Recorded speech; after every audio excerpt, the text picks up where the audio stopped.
Hey friends, it's Ben again. This is a video for the differential equations class. We are taking a look at the Laplace transform and what we do with it. I was going to try to get a couple more examples into this video, but it's 5 minutes till 6. I don't have a video posted.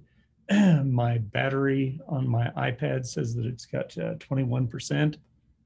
Maybe I better just go ahead and wrap this up and get something posted.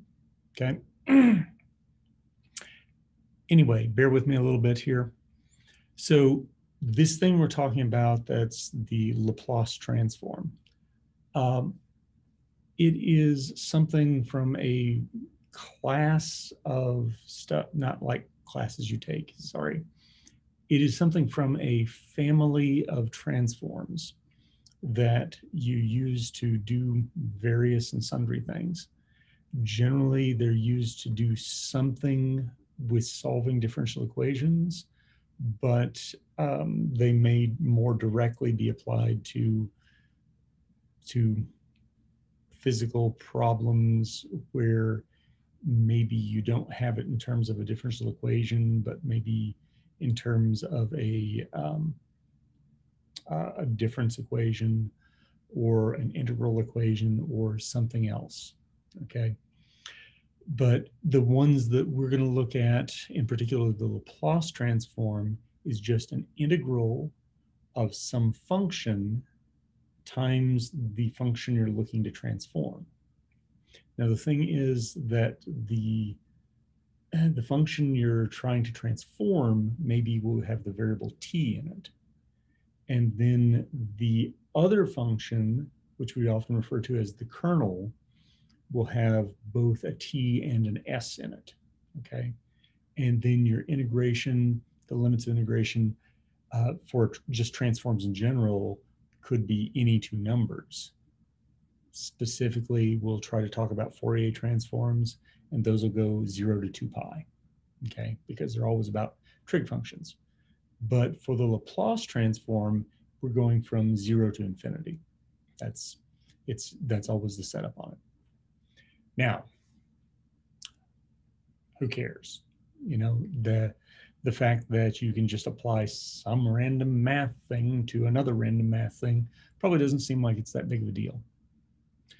But the thing is that when you talk about integrals and derivatives, the fact that they have this interplay between them, and in particular, the interplay that comes from doing the integration by parts trick, that can take something that has two derivatives and make it into something that has one derivative, and so forth. So you might be able to do these transforms and somehow get down to the from a second derivative, get down to the original function, you know. But the S kind of complicates it. What really happens here is that the transform kind of looks at your growth behavior of your function. And then it turns that into some complicated algebra. And then if you can solve the algebra problem that it's dealing with, then you do an inverse Laplace transform to get back to the function that you want for a solution, okay? You know that thing about some things are easier said than done? This one might be easier done than said. Let's see it. Bear with me because some of it will be fairly convoluted. So, and for like the third time in 3 days, I have to install another plugin. Okay. And screen mirroring. Get the right one. Yes, it does. All right. So the Laplace transform. I was starting out with black ink there, and I realized it doesn't show up very well. So in any case, what we're looking at here is this transform, which we'll refer to with a script L, curly script L. And the thing that you need to think about is that it is taking a function you start with, Now, it's taking some function you're starting with and transforming it into a completely different function. But the thing that you'll want to notice is that you have a variable t that appears in your function, and then the new thing, the transform, you're going to have a variable s, but you, to keep yourself sane, are going to refer to one of them with a little f and the other with a big F. So if I have a little y, I'm going to have a big Y. A little x, I'll have a big X. Okay, so just associate the two functions together like that, right? So your definition for the Laplace transform of this f of t is that you multiply by e to the minus st, and then you integrate from 0 to infinity, okay? So I have a couple of little examples to do real quick here. And I just realized, silly me, that I am actually working out the two of the examples that I asked you to work out on your homework. Oh well. So when you do them for the homework, don't just copy them down. All right. Make sure that you can do them yourself. As a matter of fact, if you're ambitious, you might go ahead and try to do t to the second power just to see the differences. Okay. So in any case, we're going to do the Laplace transform of this function here, which is just the constant function of 1. So if you multiply that by e to the minus st, you just get e to the minus st. And when we want to integrate that, that's a u sub. You'll let your u be minus st, and that means that your du would be minus s dt. And that means when you integrate, you'll end up dividing by the minus s. So that's why you've got this minus 1 over s e to the minus st. And you're plugging in the infinity and the 0. And when you plug in the infinity to a minus s e to the minus st there, by the way, we are assuming s is positive. Sorry, should have said that. Because of that, then this e to the minus st is going to go to 0. Then you plug in the 0 to the t, and that means that you've got a 1 here. So we're subtracting a negative 1 over s, which means you end up with a plus 1 over s, and that is your Laplace transform. Whoop-de-doo. You're probably saying that that's not really all that significant. There's nothing to do with it yet. You're correct. We will have something to do with it, though, all right? Okay, I wanted to show you, though, if you're doing the Laplace transform here of t, it gets a little bit more complicated.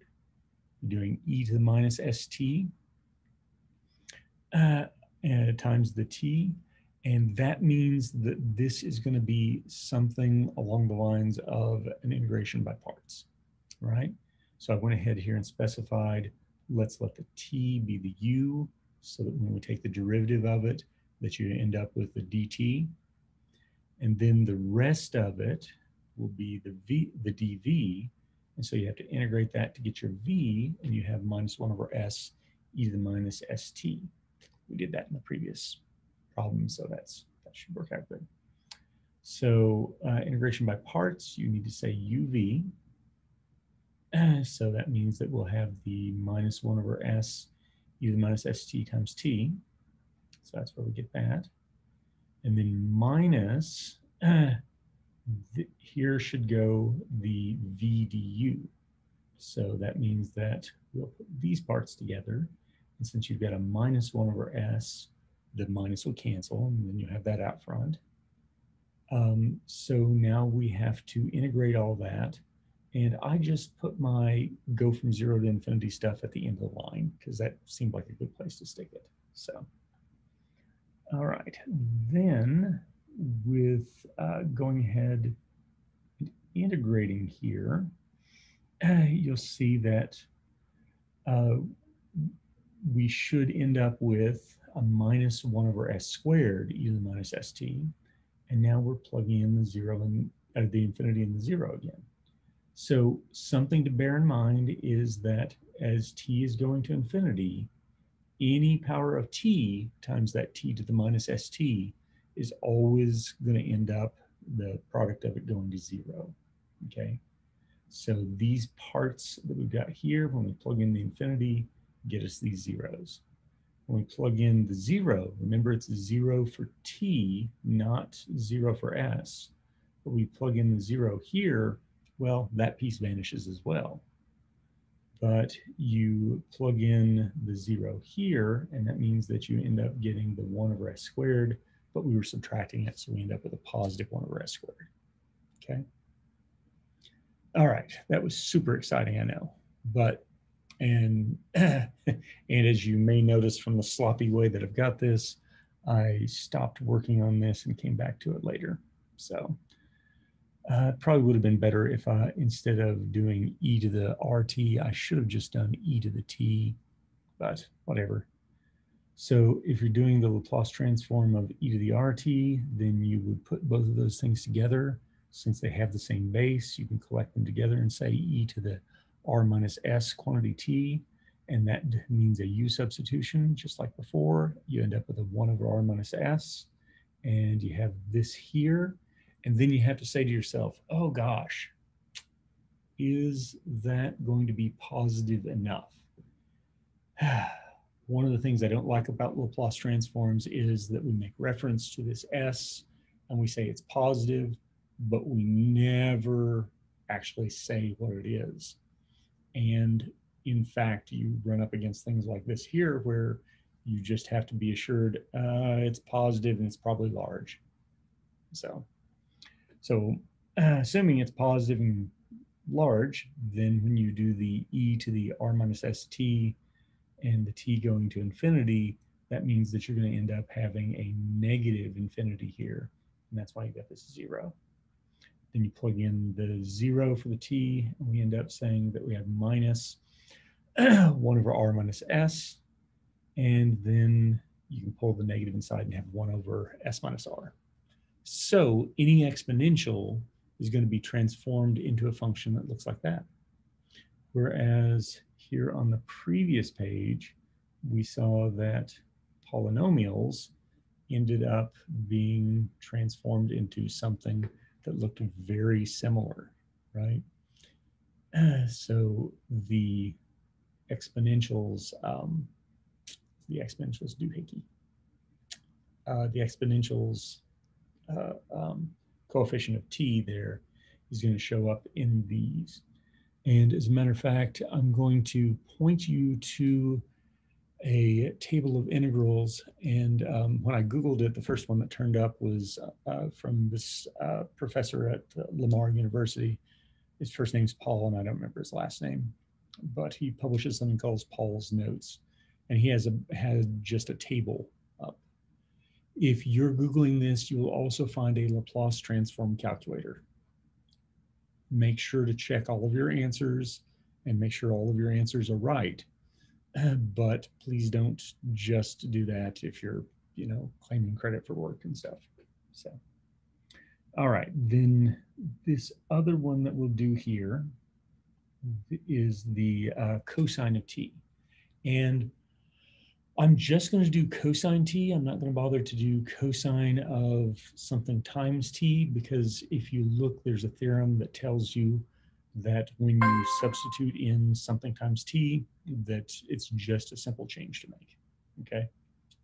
All right, so if we've got this cosine of t that we're going to do the Laplace transform of, we put it in the appropriate spot there, and then we say, oh my God, how do I integrate that? You look it up in an integral table, all right? The integral table that I saw had e to the bt and then a cosine of at there. So when I went along here, I let the b be minus s, and I let the a be 1, and then I just had to put things together and figure out what to write down. So we end up with this 1 over 1 plus s squared e to the minus s, and then times sine t minus s cosine t. And we're going to have to plug in infinity, and we're going to have to plug in 0. Now, when you take sine of infinity, that makes no sense. Neither does cosine of infinity. What we're thinking about, though, is what's happening when we multiply them by this e to the minus st. Since this is going to 0 faster than any polynomial, will go to infinity, then in particular the s times stuff and the constant times the sign really aren't going to cause any radical difference there. And so we are essentially going to get this to go to 0 because of the fact that exponential decay goes to 0 really fast. Then we'll plug in the 0 there. And of course, the exponential just goes to 1, and the sine goes to 0, and the cosine goes to 1. So we end up with this s over 1 plus s squared. Okay. So that's the kind of thing that we have to do for these. But again, you're not going to in general do that. You're going to in general take a look at a Laplace transform table and just look things up. However, you ought to see how to do it a little bit, because there are some problems for which I won't say they're not on a Laplace transform table. I will just say that the Laplace transform table requires you to understand how this integration went. Okay. All right. So here is a nice little result. So the Laplace transform of little f of t we'll call big F of s. So we're going to use that in finding the Laplace transform of f prime. So the Laplace transform, you would just write down e to the minus st and f prime of t. And having f prime of t makes it seem like f prime of t dt would be a good candidate for dv, because integrating it's easy. And then that means that the other part is going to be u. So when you calculate du, you pick up this minus s there. Okay. So now we have to talk about u times v in this front part, and then minus the integral of v times du. But the minus becomes a plus because of this minus over here. Since we're integrating with respect to t, we can pull the s out front, and you have e to the minus st f of t dt. Hey, that sounds kind of familiar. That is, in fact, the definition of your Laplace transform of f, little f. So that means we're going to have to plug in still to this first part, but the second part that we're just going to be able to write s times capital F of s. But plugging into the first part, we know that that exponential is going to get us a 0 as we're going off to infinity.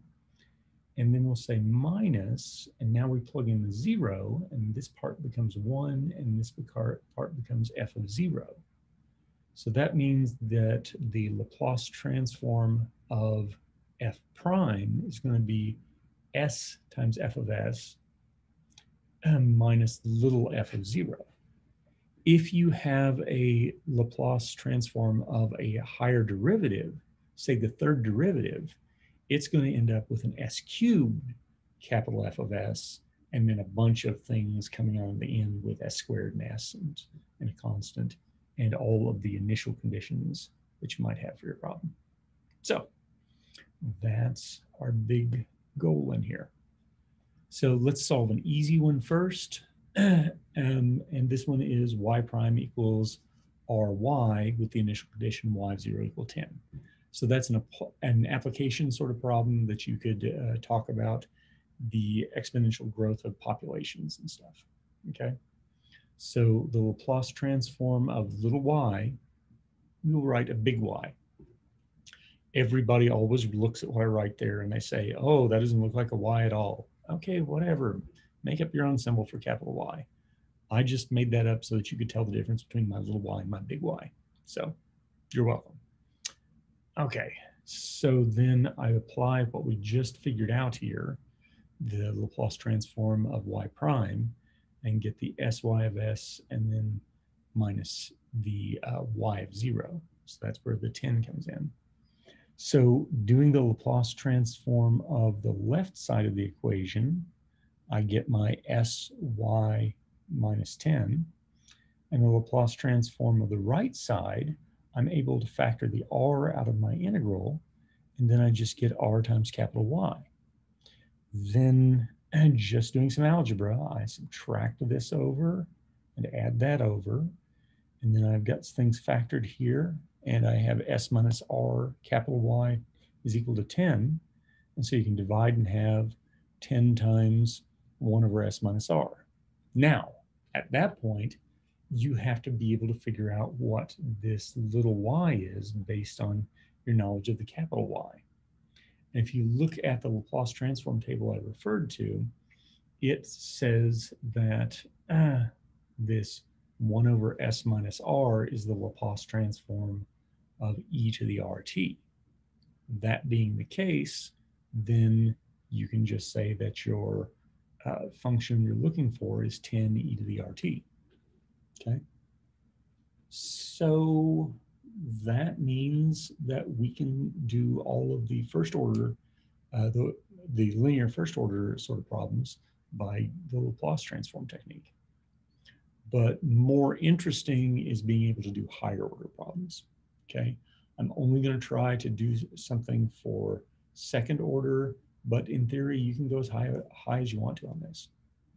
So looking up the formula for higher derivatives, it has then an s squared times your transform of your y, and then minus s times your y of 0, and then minus then a 1 times your y prime of 0. And if you wanted to have more terms here, it would just be going down one at a time with the powers. And then after the capital Y appears once, all the others are going to be initial values, and they're going to build up in derivatives. Okay. Easier to look at the formula than it is to hear me talk about it. Your Laplace transform of y prime, we already thought about. And then your Laplace transform of 4 times e to the minus t means that minus 1 plays the role of the, I guess it was r we used before. So you can pull the 4 out, and then the Laplace transform gives you this 1 over s plus 1. The great thing about integrals is that you can pull constants out, and you can break them up over addition. That is referred to as a linearity property. Okay. All right, so I'm doing the Laplace transform of this left-hand side. And so just coming across here, I replace one thing one at a time. And the Laplace transform of the 4e to the minus t is going to be 4 over s plus 1. All right. So then I went ahead and collected things together, all the factors of y, and everything that didn't have a y in it, I'm going to just shove over to the other side. Then, since the coefficients, the factors of y turned out to be s plus 1 quantity squared, then when I solve for the y, I will just divide the 2s plus 3 by s plus 1 squared. And then when I divide the 4 over s plus 1 by s plus 1 squared, then it becomes a cube. Now, that's a mess, okay? But what I really need is to break it up like this and have the powers one at a time there. So the thing that I observe is that 2s plus 3 is very close to 2s plus 2, which would be 2 times s plus 1. And that if I do that, then I can cancel out and have 2 over s plus 1. And that leaves just 1 out of that 3. And so that's where I have the 1 over s plus 1 squared. And the 4 was already over s plus 1 quantity cubed. All right. So you should rightly be saying, I don't know why you did that. But the reason that I did that is that this is what happens a lot in these Laplace transforms, is that you do partial fractions if necessary.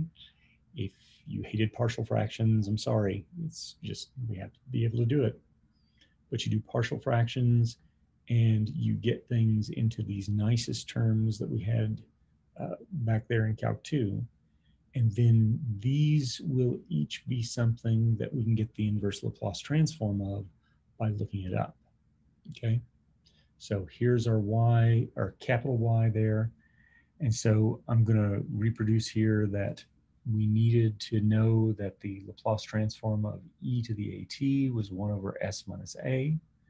That being the case, then 1 over s plus 1, the 1 would give us the e to the minus t. Since this has 2, we'll pull a 2 out front. Yay! So the inverse Laplace transform of 2 over s plus 1 is just this 2e to the minus t. Not hard, right? Now doing the inverse Laplace transform of 1 over s plus 1 squared. That's a little tougher. Here we have to refer to formula number 23 in that table, and it says t to the n e to the at will end up giving you an n factorial in the top and an s minus a to the n plus 1, okay? So since we have the 2 there, then we need to go ahead and think about the, oh, come on, the n plus 1 needs to be the 2, so the n is going to be just 1. So that means when we have s plus 1 squared over 1 factorial, okay, and that would be the Laplace transform of, and looking at the formula here, t to the first power e to the minus t. So that is where that comes about. Now, this factorial piece in there, that is the kind of the painful arithmetic end of this. All right, then for the next thing to do here, we have to look at something with a cube. So we'll say I've got s plus 1 cubed here, and I need to have 2 factorial upstairs in that, and that this would be the Laplace transform of t squared e to the minus t. All right? So if you'll notice, then we have, instead of 2, we have 4. So that means we'll put a 2 out front. So our inverse Laplace transform of this piece here turns out to be 2t squared e to the minus t. And then we can say that the inverse Laplace transform of this y, this capital Y, is that, and that then is equal to your y of t for your solution. Okay. All right. So that's got that example. And then we have just a little extra piece here, and I don't really have the time to do much with it, but here it is. We are introducing a notation, and I have got to correct it on the fly here because that notation is not what I ended up stealing.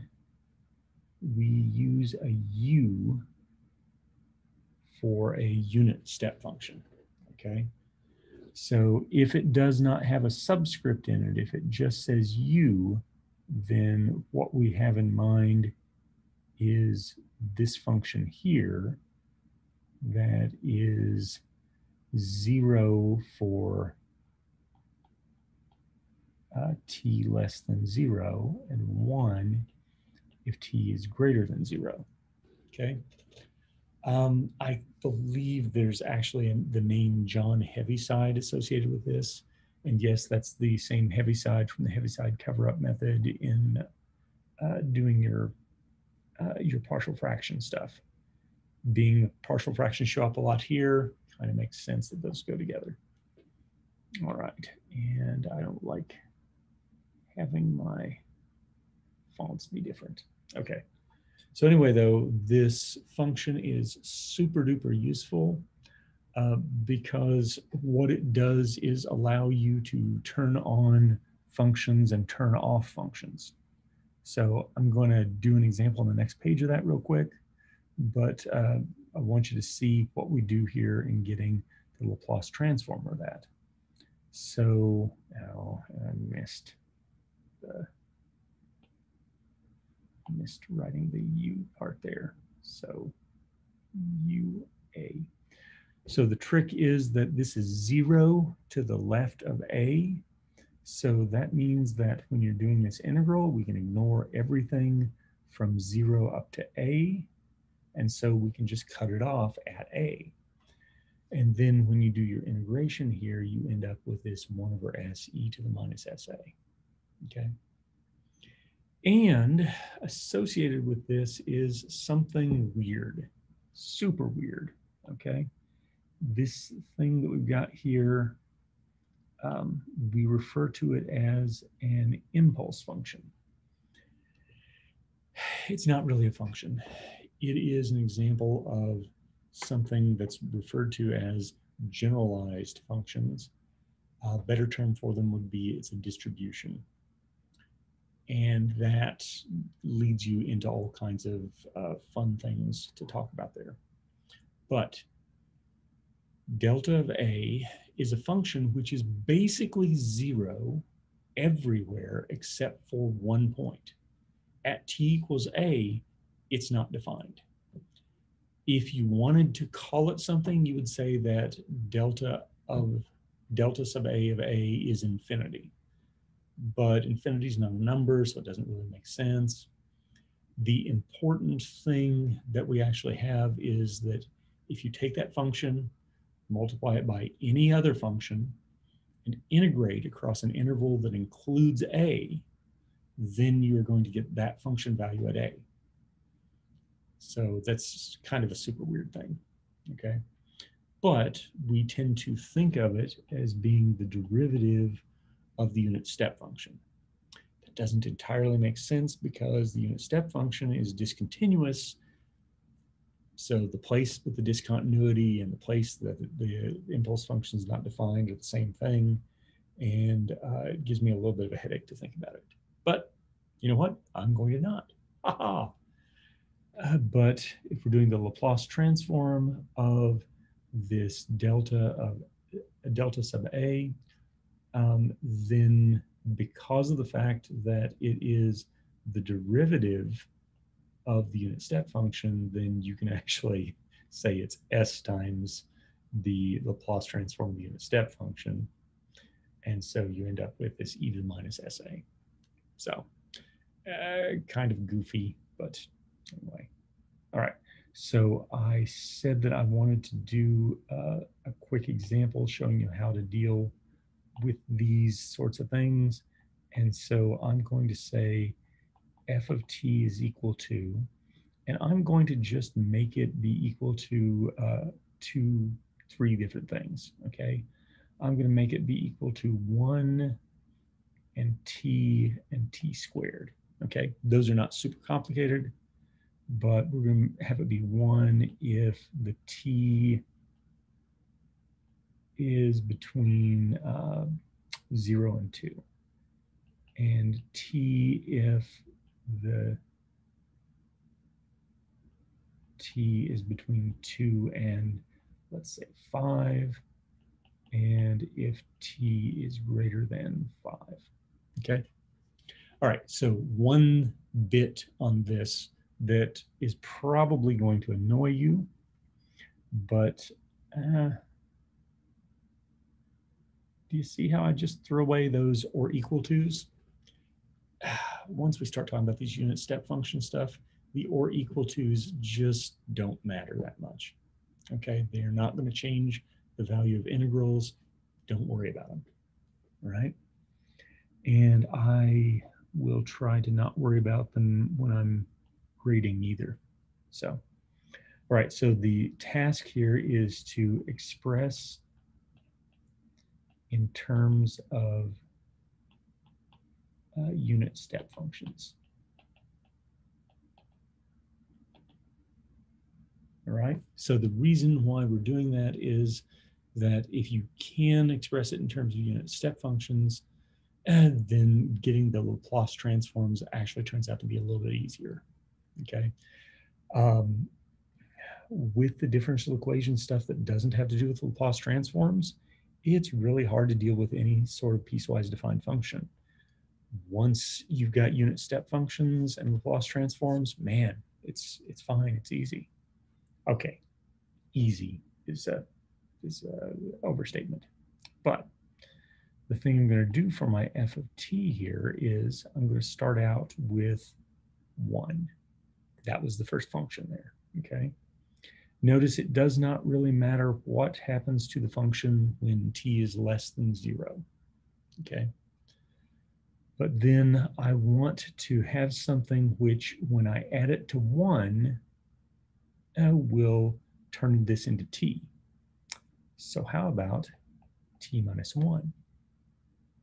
And then we will multiply by the unit step function that does its step at 2. Okay?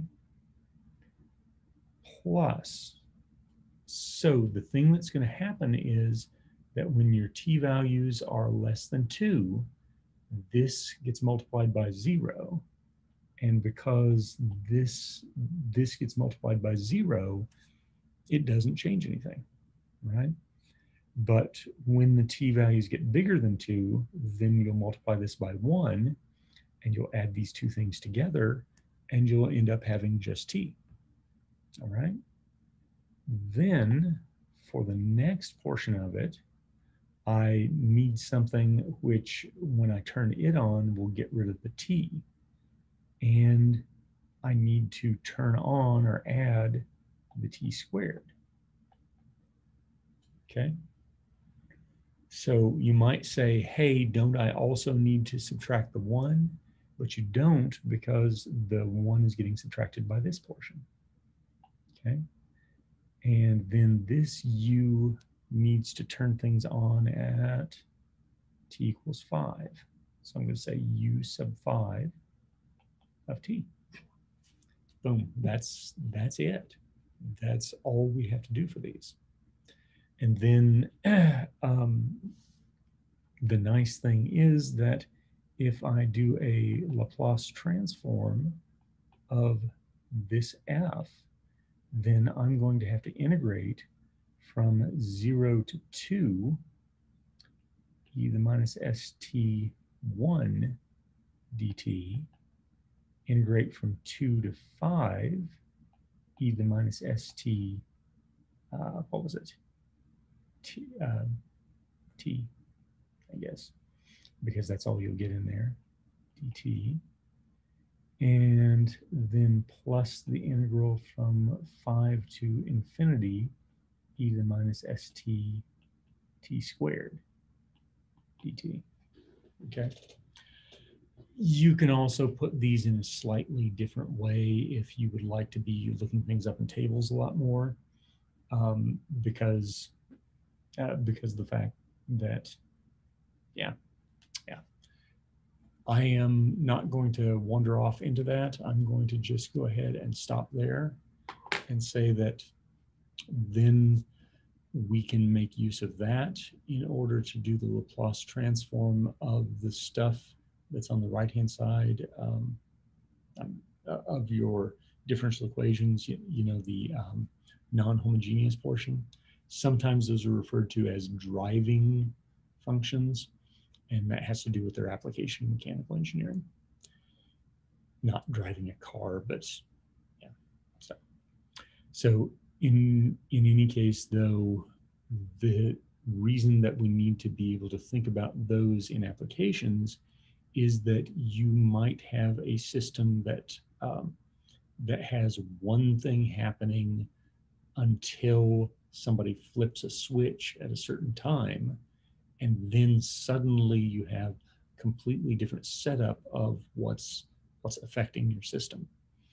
So this notion of being able to do the unit step functions and Laplace transforms together allows us to answer some questions that we couldn't otherwise.